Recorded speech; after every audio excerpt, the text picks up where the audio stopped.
지난 한 주간 많이 고단하셨죠. 주님의 위로가 여러분 마음속에 가득하기를 간절히 기도합니다. 네. 오늘 말씀의 제목은 그를 부르는 자의 부유함이라고는 제목인데요. 혹시 세계에서 제일 큰 교회가 어디에 있는지 아십니까? 세계에서 제일 큰 교회 우리나라에 있대요. 우리나라에 있고 또 어디에 있는지 아십니까? 여의도, 서울 여의도에 그 교회가 아마 세계에서 제일 큰 교회가 아닐까 그렇게 사람들이 이야기하는 것 같습니다. 성도만 수십만 명이에요. 또 교회 재산은 상상할 수 없을 만큼 부자 교회입니다. 그 교회가 처음에는 아마 우리 교회처럼 작은 교회로 시작했지만 지금은 뭐 언론사도 갖고 있고요. 또 대학도 갖고 있고 또 수많은 사업체를 보유한 아주 큰 부자 교회입니다. 그런데 우리 한국에 부자 교회가 꽤 많은가 봐요. 강남에도 부자 교회들이 많아요. 몇천억 건물의 교회가 있습니다. 그 다음에 가까운 곳에 많은 법조인들, 변호사, 판사, 검사들이 수백 명씩이나 다니는 큰 교회도 있고 또 고위직 관료들이 다니는, 그래서 그들이 넘쳐나는 정말 권력의 부자인 교회도 있는 것 같습니다. 그런 교회들 하나님께서 축복을 넘치도록 부어주신 교회라고 믿습니다. 그렇죠? 대답을 안 하죠. 왜 대답을 안 하죠? 하나님이 그런 교회도 축복을 부어주시리라고 저는 믿습니다. 그런데 요즘 제가 고민이 많아졌어요. 벌써 우리가 여기 온 지 여기 교회를 세운 지 한 5년이 넘고 6년째로 다가갔는데 요즘 제게 고민이 많습니다. 또 묵상거리도 많습니다. 과연 부자로 산다는 게 뭘까? 제가 이제까지 부자로 살아본 적이 없어서 부자로 산다는 게 뭘까? 부유하게 산다는 게 뭘까? 왜 난 부자가 아닐까? 이런 고민을 하면서 지난 한 주간 묵상하면서 오늘 말씀을 준비했습니다. 이 부유함이라고 하는 것이 우리 실존에서 어떤 의미를 지닐까 고민을 해봤는데, 특히 요즘 코로나 전국에 너무나 힘든 현실에서 벗어날 수 있도록 해주는 것이 과연 뭘까? 돈을 많이 벌으면 코로나 이 상황을 벗어날 수 있을까? 그런 생각들을 해봤어요. 요즘 코로나 이 상황이 너무나 오랫동안 지속되다 보니까 다들 우울증에 빠질 지경이에요. 우울증. 아침에 제일 먼저 일어나서 뭐부터 확인합니까? 스마트폰으로 혹시 문자 오지 않았나? 확진자가 또 발생하지 않았나? 앞으로 이런 상황이 계속된다면 장사하시는 분은 장사하시는 분대로, 직장에 다니시는 분은 직장에 다니시는 분대로, 심지어 집에서 쉬고 계시는 분은 또 쉬고 계시는 분대로 정말 어떻게 살아야 할지 막막한 지경이 오늘날 지금 현재 벌어지고 있는 것이 아닌가 생각을 해요. 그래서 지금 여러분 가운데 내 처지가 왜 이렇게 힘들지? 내 상황이 왜 이렇게 힘들지? 혹시 이런 마음을 갖고 계시는 분들이 계시면 오늘 이 말씀을 통해서 조금이라도 위로받으시기를 주 안에서 소망합니다. 그리고 생각을 바꿀 수 있는 기회를 가지시기를 주 안에서 소망합니다. 프랑스 출신의 장자크 루소라고 하는 철학자가 있는데 혹시 들어보셨어요? 루소. 아마 학창시절에 그 루소가 주장했던 이론이 뭐였어요? 대표적으로 사회계약론이라고 하는 그런 아마 그 학창시절에 들었을 것 같습니다. 그렇죠? 그런데 이 사람이 그 책만 그것만 주장한 게 아니라 이런 책도 썼다고 해요. 인간 불평등 기원론이라고. 인간 불평등 기원론. 그런데 이 책에 나와 있는 내용을 다른 책에서 인용했는데 그걸 제가 최근에 본 책에서 이 인간 불평등 기원론이라고 하는 책 안에 이런 내용이 있었어요. 인간에게 부유함이란 뭘까? 인간에게 부라고 하는 게 뭘까? 그는 이렇게 말합니다. 많은 것을 소유하는 것과 상관이 없다. 이 부라고 하는 것, 부유함이라고 하는 것은 많은 것을 소유하는 것과는 상관이 없고, 이 부라고 하는 것은 갈망하는 것을 소유하는 것이다 라고 말해요. 좀 이해가 되십니까? 내가 원하는 것을, 내가 욕망하는 것을, 내가 정말 갈구하는 것을 소유하는 것을 부라고 이렇게 부르는 거죠. 이 말은 부유함은 절대적인 게 아니라 상대적인 거라고 이렇게 말하는 거예요. 내 갈구하는 마음에 따라, 내가 욕망에 따라, 내 욕망에 따라서, 내가 원하는 바에 따라서 달라지는 것이 바로 부유함을 얻을 수 있는 그런 기준이 된다는 거예요. 지금 내가 가진 것에 만족하고 있다면 그 사람은 부자가 될 수 있다.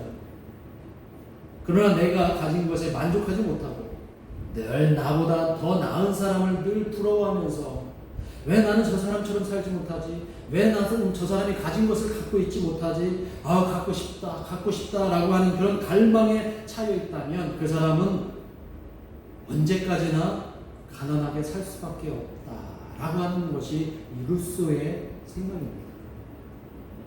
사람들은 저 남미에 있는 아마존 유역에서 벌거벗고 사는 원주민보다는 아마 대도시에서 도시 노동자로 살아가는 사람을 훨씬 나을 거라고 생각할 거예요. 그렇죠? 그러나 그거는 또 그렇지 않다는 겁니다.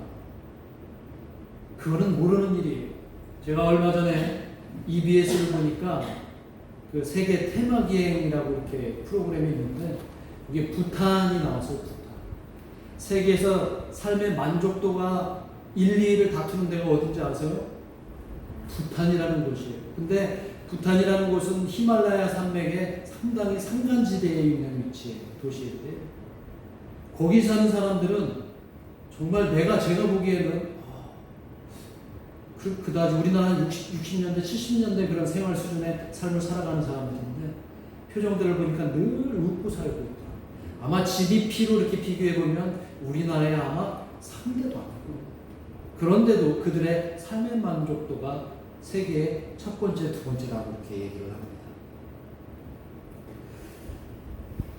내가 얼마만큼 갖고 있느냐와 내가 부자로 사느냐는 전혀 별개라고 하는 것을 우리가 단편적으로 알려주는 거라는 거예요. 또 다른 예를 한번 들어보면 대전에서 아파트 값이 제일 비싼 데가 어디죠? 도안동이라고 이렇게 얘기를 하더라고요. 자, 도안동에 아파트를 가지고 살아가는 사람이 늘 마음속에 나는 저 5, 60억 하는 저 서울 강남 타워 팰리스에서 살고 싶다. 나는 꼭 저기서 살고 싶다. 계속 그런 마음을 갖고 있으면 이 사람은 부자일까요? 가난한 사람일까요? 가난한 사람이죠. 늘 그 안에 뭔가 욕망으로 가득 차 있고 갈구하는 마음으로 가득 차 있는 사람에게는 만족감이 없기 때문에 가난할 수밖에 없다. 그러나 반대로 내가 지금 잘 살고 있지는 않아도 가진 것에 내 나름대로 만족하면서 내가 사랑하는 가족들과 함께 행복하게 지내고 있다면 비록 가진 것이 적어도 그 사람은 부자일 수도 있다라고 하는 것이 루소라고 하는 철학자의 이야기입니다. 자, 여러분에게 묻겠습니다. 여러분은 부자이십니까? 네. 여러분 부유하십니까? 네. 다시 묻습니다. 여러분은 만족하며 요즘 살아가고 계십니까? 대답이 엇갈리고 있어요. 아니면 욕심과 욕망으로 마음이 가난하게 살아가고 계십니까? 혹시 연예인 중에 이상민이라는 가수 아시죠? 이상민이라는 가수. 그 사람이 뭘로 유명합니까? 최근에는 아마 그 사람이 빚을 약 70억이나 되는 그 빚을 10년에 걸쳐서 죽기 살기로 갚아나가는 그런 과정에 있는 사람으로 아마 더 유명한 것 같아요. 그 사람이 노래가 뭘 불렀는지도 잘 기억이 안 나는데 그 사람한테 잘 나가는 연예인이었는데 사업 실패로 엄청난 빚을 진 거예요. 약 70억에 가까운 빚을 진 거예요. 근데 이 사람은 도망가지 않았어요. 그리고 그 빚을 떼어먹으려고 작정하지도 않았어요. 그 피해자의 아픔을 알기 때문에 나는 그 빚을 내가 최선을 다해서 다 갚겠다고 한 게 벌써 10년 동안 그 빚을 거의 다 갚았다라는 겁니다. 얼마나 치열하게 그가 살아왔는지 우리는 미루어 짐작할 수가 있다는 거죠. 그 TV 프로그램에서 심지어 그는 남의 집에 얹혀 살면서도 열심히 살아가는 모습에 저는 그 가수를 그 전에는 별로 좋아하지는 않았는데 그걸 보면서 호감을 갖게 되었어요.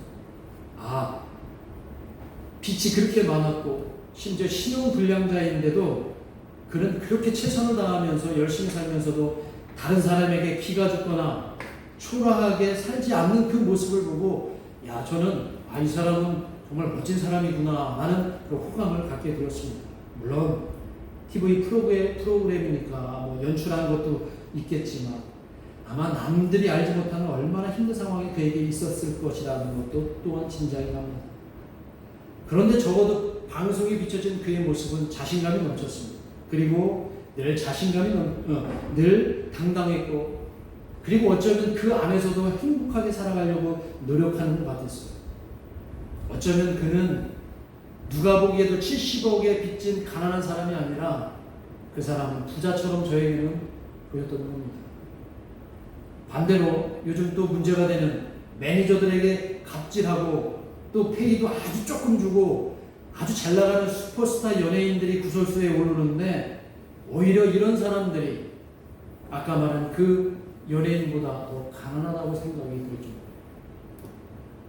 오늘 루소의 말대로 부유함이란 내가 얼마만큼 가졌느냐가 아니라 내가 어떤 마음으로 나에게 주어진 이 삶을 살아가느냐에 달렸다라고 하는 그 말에 저는 일단 동의하고 루소를 믿지 않기 때문에 다시 예수님의 생각, 바울의 생각으로 들어가려고 합니다.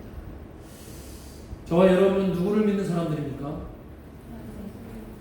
누구를 믿는 사람들입니까? 돈을 믿는 사람들인가요? 아니죠. 예수님을 믿는 사람들입니다. 자, 그렇다면 또 한번 묻겠습니다. 여러분은 예수님을 왜 믿습니까? 좋으니까요? 천국 가려고? 자, 예수님을 믿어야 하는 분명한 이유가 나에게 있어야 요즘 교회 가지 말라라고 사람들 모이지 말라라고 하는 이 코로나 형국에 이렇게 예배하러 오신 여러분들의 그 분명한 근거가 되어야 될 거 아닙니까? 그렇죠. 여러분들은 왜 예수님을 믿으십니까? 어떤 이유로? 여러 가지 다 있을 겁니다. 그렇죠? 그런데 예수님이 분명하게 그 이유를 이미 말씀해 주셨어요. 요한복음 10장에 보면 예수님이 뭐라고 말씀하시냐면 우리 큰 소리로 한번 읽어보겠습니다. 시작. 내가 온 것은 양으로 생명을 얻게 하고 더 풍성히 얻게 하려는 것이다. 자, 여기서 내가 누구예요? 예수님이죠. 예수님이 이 땅에 오신 것은 양이 누굽니까? 저와 여러분이겠죠. 저와 여러분에게 생명을 얻게 하고 구원을 얻게 하고 그 다음에 더 풍성히 얻게 하려는 것이다. 여기서 더 풍성히 얻게 한다는 게 뭡니까? 오늘 제목과 같은 것처럼 여러분들을 부유하게 해주시기 위해서 오셨다는 거예요. 여러분들을 부자 만들어 주시기 위해서 예수님이 오셨다는 거예요. 그러니까 오늘부터 예수님에게 부자 되기 위해서 기도 많이 하시기 바랍니다. 아멘 소리가 클수록 부자가 빨리 될 겁니다. 풍성히 얻게 하려는 것은 우리에게 부유함을 주시러 오셨다는 예수님의 분명한 뜻이라는 거예요. 그러니까 우리가 어떤 상황에 놓일지라도 예수님은 우리를 절대 가난한 상태로 내버려 두지 않으시겠다라고 하는 또 다른 예수님의 의지가 담겨 있는 거라는 거예요. 그래서 우리는 그분을 믿고 그분의 약속을 소망하면서 우리가 신앙생활을 하고 있는 것 아니겠습니까? 그리고 이 소망을 너무나 잘 알고 있는 사도 바울은 예수님을 만나고 나서 그 이전의 삶과 이후의 삶이 완전히 180도 달라진 것을 우리는 말씀을 통해서 사도행전을 통해서 그의 서신을 통해서 잘 알고 있습니다. 이전에 예수님 만나기 이전에 그가 누렸던 세속적인 그의 모든 부유함은 이제 더 이상 그에게 부유함이 되지 못한다고 고백하면서 오히려 그 이전의 부유함이 자신에게는 이제는 배설물처럼 느껴진다라고 하찮게 여겨진다라고 이야기했던 사도 바울의 고백을 우리는 압니다. 그리고 반대로 그의 삶 이후로 예수님을 만난 이후에 그는 그의 실존은 어떤 삶이었냐면 정말 거지와 다를 바 없는 삶을 살았습니다. 가난하고 비천한 삶이었습니다. 죽을 고비를 수없이 넘겼습니다. 돈이 없어서 수시로 천막 만드는 일에 매달리면서 전도 여행을 했던 사람이 바로 사도 바울이었습니다. 자, 객관적으로 보면 그는 가난한 사람일까요? 부자였을까요? 가난한 사람이었어. 세속적으로 보면. 그의 삶이 너무나 초라했습니다. 하지만 바울의 삶은 어떠했냐면 늘 그는 언제나 자신을 부유한 존재로 예수 그리스도를 고백했습니다. 누구를 만나든 어떤 상황이든 그는 조금도 주눅들지 않고 당당하고 자신감 넘치는 부유한 사람이었던 것을 오늘 말씀을 통해서 알게 됩니다. 왜냐하면 그의 마음에 누가 계시기 때문이에요? 예수님께서 자리하고 있기 때문입니다. 그래서 사도 바울은 아주 그의 유명한 고백을 우리에게 들려주는데요. 갈라디아서 2장 20절 말씀이 바로 그렇습니다. 우리 같이 한번 바울의 고백을 같이 한번 큰 소리로 읽겠습니다. 시작. 내가 그리스도와 함께 십자가에 못 박혔나니 그런즉 이제는 내가 사는 것이 아니요 오직 내 안에 그리스도께서 사시는 것이다. 이제 내가 육체 가운데 사는 것은 나를 사랑하사 나를 위하여 자기 자신을 버리신 하나님의 아들을 믿는 믿음 안에서 사는 것이다. 아멘. 바울 안에 누가 사신다고요? 예수 그리스도께서 사신다고 말씀하세요. 또한 바울이 죽음의 위기에 처했을 때 그 아그리빠 왕에서 자신을 제발 살려달라고 비굴하게 그는 애원하지 않고 당당할 수 있었던 이유가 바로 방금 읽었던 바울의 고백처럼 예수 그리스도께서 그의 마음 안에 계셨기 때문이라는 거예요. 그의 전부가 되주신 예수님을 뭐라고 부르냐면 나의 주님이라고. 나의 주님. 그리고 그는 항상 갈 때마다 나는 주 안에서 나는 주님 안에서 이것을 할 수 있었다. 나는 주님 안에서 너희들에게 이렇게 권면한다라고 말해요. 바울 서신을 여러분들이 한번 시간 날 때마다 쭉 한번 보시다가 보면 주 안에서라는 말이 참 많이 나와요. 주 안에서. 나는 주 안에서, 나는 주 안에서, 나는 주 안에서. 헬라어로 엔퀴리오라는 말이에요. 엔퀴리오. 그 주는 바로 예수 그리스도이시고 하나님이시고 성령님이시고 그 퀴리오스는 내 인생을 다 그에게 맡길 대상, 존재, 주인으로서 고백하는. 그러니까 나는 예수 안에서 있으면 내 것은 이제 내 것이 아니라 주님의 것이니 내 앞에 놓여 있는 모든 것은 다 주님이 해결하신다라고 하는 고백이라는 겁니다. 그래서 바울은 주 안에서 어떻게 사는 것이 자신을 부유하게 사는지를 깨달은 거예요. 주 안에 있으면 자신은 부유할 수 있다. 그래서 이렇게 고백합니다. 빌립보서 4장 12절에 이렇게 바울이 고백하는데 한번 같이 읽어봅니다. 시작. 내가 비천에 처할 줄도 알고 풍부에 처할 줄도 알아. 모든 일에 배부르며 배고픔과 풍부와 궁핍에도 일체의 비결을 배웠노라. 바울은 예수 그리스도 안에서 늘 부유했다고 얘기를 하는 거예요.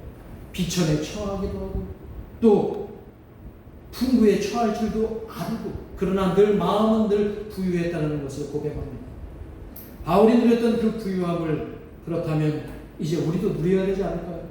적어도 바울이 예수님을 믿고 있고 바울이 주님을 그리스도를 주님으로 고백하고 있다면 오늘 예수님을 믿고 예수님을 주님이라고 고백하는 여러분들도 주 안에서 부유하게 살아가야 되지 않겠습니까? 자, 그 부유하게 살아갈 수 있는 그 방법, 유일한 방법을 오늘 사도 바울이 로마서에서 12절에서 10장 12절에서 우리에게 말씀해 주시는 거예요. 자, 12절 뒷부분에 있는 내용입니다. 뭐라고 말씀하시냐면 시작. 그를 부르는 자에게 부유함을 주신다. 그를 부르는 자에게 뭘 주신다고요? 부유함을 주신다. 부자가 되게 하시겠다는 거예요. 여기서 그는 누굴까요? 예수 그리스도예요. 예수 그리스도를 부르는 자에게 부유함을 주신다. 이렇게 말씀하시죠. 자, 예수 그리스도를 우리가 부를 때 먼저 그 예수 그리스도를 어떻게 불러야 되냐면 나의 주님이라고 고백해야 된다고 말씀하셨어요. 오늘 9절에 가면은 먼저 예수님을 나의 주님이라고 고백하고 그리고 예수님이 십자가에서 죽으시고 죽은 사람들 가운데 다시 살아나신 것을 내가 고백할 수 있을 때의 진정한 믿음이라고 말씀하고 계십니다. 예수님을 내가 주님으로 부른다는 것은 바로 내가 예수 그리스도를 믿는다고 하는 그 믿음과 맥락적으로 연결된다는 거예요. 우리의 믿음은 예수님의 부활과 예수님이 나의 구주 되심을 믿는 것이라는 겁니다. 그래야 예수님이 부활하신 예수님이 오늘 지금 여러분 마음 가운데에서 여러분을 부유하게 만들어 주실 것이 아닙니까? 여러분은 그럼 예수님이 여러분에게 주님이 되고 계십니까? 예수님이 여러분에게 주님이 되고 계십니까? 예수님의 부활을 믿으십니까? 대답이 적은 거 보니까 고민들을 좀 하시는 것 같아요. 예수님의 부활을 믿으십니까? 지금 그러면 여러분 마음에 예수님이 함께 하심을 믿고 계십니까? 잘 모르겠어요. 예수님이 여러분 마음에 함께 하십니까? 그러면 지금 예수님이 여러분 마음에 함께 하신다면 여러분은 가난하지 않고 부자임을 깨닫기를 간절히 소망합니다. 부유한 삶을 살고 그러니까 여러분 마음속에 부유한 삶을 살고 계시다면 그 부유함은 이 세상이 주는 부유함이 아니라 하나님이 주시는 풍성한 은혜인 것을 기억하시기를 소망합니다. 혹시 이 화면을 한번 보실 텐데 내 손가락으로 그러니까 이렇게 돼 있는 거죠. 이렇게 내 손가락으로 아름다운 피아노를 연주하면서 많은 사람들에게 희망과 감동을 전해주는 피아니스트 이하 씨를 아마 여러분 기억하실 겁니다. 그렇죠? 근데 저분 날 때부터 선천적으로 이렇게 해서 피아노를 치는데 너무 잘 치는 거예요. 심지어 이분이 청와대까지 초청돼서 피아노 연주도 하고.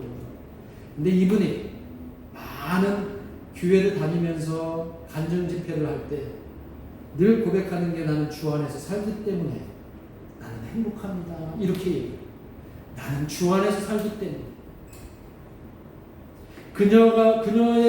그녀에게는 장애가 있지만 전혀 그녀에게서 가난함이나 초라한 모습이 없다는. 오히려 사지 멀쩡한 사람들에게 그녀는 용기와 힘을 나누어주는 어쩌면 진정한 부자로 살아가고 있다는 거죠. 그런 부유함이 저와 여러분 안에 있어야 할 줄로 믿습니다. 그리고 또 옆에 있는 사진을 보면 누구예요? 닉 부이지치라고 하는 사람이죠. 호주에 지금 아마 목사님이 되셨나? 전도사님이었는데 이분은 사지가 절단된 장애가 있고요. 두 팔과 두 다리가 없어요. 이분. 그런데 이분도 역시 주 안에서 부유하게 사는 전도자입니다. 세계 곳곳을 다니면서 예수님의 사랑을 전하는 그 바울의 부유함을 그대로 닮아 있는 분이 바로 이분이라는 거예요. 오히려 하나님께 지금의 상황을 이는 감사하며 저렇게 자녀를 둘씩이나 낳고 사랑하는 아내와 한 가족을 이루며 살아가는 저 사람이야말로 저분이야말로 바로 진정한 부유함을 소유한 사람이 아닙니다. 하나님께 지금의 상황을 감사하며 다른 사람들에게 희망을 전하는 그가 정말 부자가 아니고 누가 부자이겠습니까? 얼마 전에 뉴스를 보니까 우리나라의 거의 최고 재벌에 가까운 부자인 재벌 사모님이 정말 힘없는 직원들을 폭행하고 못살게 구는 그런 모습들이 장면에 카메라에 찍혀서 재판을 받는 모습을 보면서 야, 저분은 어쩌면 부유하기보다는 가난할 수도 있겠다라는 생각을 합니다. 돈이 아무리 많아도 그녀에게 행복함이 없다면 또 욕심과 욕망으로 그 마음을 가득 채웠다면 아마 그 사람은 가난한 사람일 것이라고 생각합니다. 오늘 본문에서 바울은 어떻게 사는 것이 정말 우리를 부자로 살게 하는지 우리에게 너무나 잘 알려주고 본인도 잘 알고 있었던 겁니다. 이 세상은 우리가 살고 있는 이 세상은 우리의 욕망을 다 채워줄 수 없다는 사실을 아마 사도 바울은 분명히 알고 있을 겁니다. 여러분이 돈을 벌고자 할수록 그 욕망은 절대로 멈추지 않고 끊임없이 더 커져갈 것이라고 하는 것을 우리는 말하지 않아도 다 알고 있습니다. 또 다른 욕망도 마찬가지고 또 다른 갈망도 마찬가지일 거라는 것입니다. 이 세상은 우리의 욕망을 다 채워줄 수 없습니다. 그리고 우리는 남들과 자꾸 비교하면서 내가 가진 것이 너무 작고 초라하다고 자꾸 여긴다면 우리는 어쩌면 평생을 가난하게 살 수밖에 없다는 것이죠. 그러나 반대로 비록 우리가 가진 것은 많지 않지만 그리고 가진 것은 풍요롭지 않지만 우리는 주님 안에서 이렇게 건강하고 기죽지 않고 또 초라하지도 않고 당당하게 자신감 있게 살아갈 수 있다면 그것은 여러분이 진정한 부자임을 깨닫기를 간절히 원합니다. 예수님도 분명히 그러셨어요. 마태복음 6장에서 진짜 부유한 사람은 아마 이런 생각으로 살아가야 되지 않을까. 무엇을 먹을까? 무엇을 입을까? 염려하지 말라. 무엇을 먹을까? 무엇을 입을까? 염려하지 말라고. 저 공중에 나는 새를 한번 보라고. 이 우주의 만물의 주인 되시는 하나님은 그 우주의 공중에 날아다니는 새들에게 자동으로 알아서 기르시는 분이라고 얘기하십니다. 그러니 악착같이 심거나 거두지도 않고 또 쌓아두려고도 하지 않는다고 그렇게 말씀하고 계십니다. 그런데 우리는 무조건 심으려고 하고 거두려고 하고 또 쌓아두려고 한다는 거예요. 왜요? 우리의 욕망을 주체할 수가 없습니다. 우리의 욕망은 식지 않는 하물며 하나님께서 하나님의 자녀인 우리를 얼마나 더 귀하게 여기시겠느냐라는 그 예수님의 말씀이 오늘 저와 여러분에게 진정한 부유함으로 가는 바로 귀한 말씀이 되기를 원합니다. 이런 예수님의 말씀을 우리 마음에 담고 살면 이 세상이 다르게 보일 것입니다. 우리의 눈이 뜰 것입니다. 그리고 주어지는 것에 아마 감사하는 마음으로 가득 찰 것입니다. 내게 적은 것이 있어도 소중하게 여기게 될 것입니다. 그동안에 우리가 세속의 눈으로 볼 때는 아무리 가난하게 보였어도 이제 우리에게는 영적인 눈으로 하나님이 주시는 그 귀한 눈으로 바라보게 되면 우리는 작은 것 안에서도 행복하게 살아갈 수 있게 될 것입니다. 너무 많이 가지고 있으면 어쩌면 거추장스러울 수가 있다는 것이죠. 자유롭게 예수님을 따를 수가 없다고 말씀하셨습니다. 예수님과 함께 가는 삶이라면 오히려 우리의 마음이 가난해지는 것이 더 행복하다고 말씀하세요. 우리의 마음이 가난해질수록 또 그 가난한 마음들이 모일수록 하나님의 나라가 이 땅에 임하게 될 것이라 산상수훈의 팔복의 첫 번째 얘기하셨던 우리 마음이 가난해질수록 우리는 행복해질 수 있다. 요즘 코로나로 너무 많이 힘드시죠? 아마 코로나 이전보다 많이 가난해지셨죠? 많이 가난해지셨을 것 같아요. 그렇죠? 그런데 마음까지는 가난하지 말기를 간절히 원합니다. 여러분의 마음까지 가난해지지 마시기 바랍니다. 왜냐하면 여러분 마음속에 주님이 계십니다. 그리고 여기까지 이나마 잘 버틸 수 있게 하신 이가 바로 주님이시라고 하는 것을 생각하시면서 작은 일에 감사하시고 오늘 하루를 감사하시는 여러분이 되시기를 주님의 이름으로 축원합니다. 어디에 있든지 무엇을 하든지 늘 당당하게 사시기 바랍니다. 영국 속담에 이런 말이 있다고 합니다. 민들레는 화단을 고집하지 않는다. 민들레는 화분이나 화단을 고집하지 않는다. 이게 무슨 말일까요? 민들레는 어떤 환경에서도 잘 적응하고 반드시 꽃을 피우는 식물이 바로 민들레예요. 식물 중에 이런 식물이 별로 없다는 겁니다. 오늘 우리가 어쩌면 정말 험악한 세상, 힘들고 어려운 현실에서 살아가고 있는지 모르겠습니다.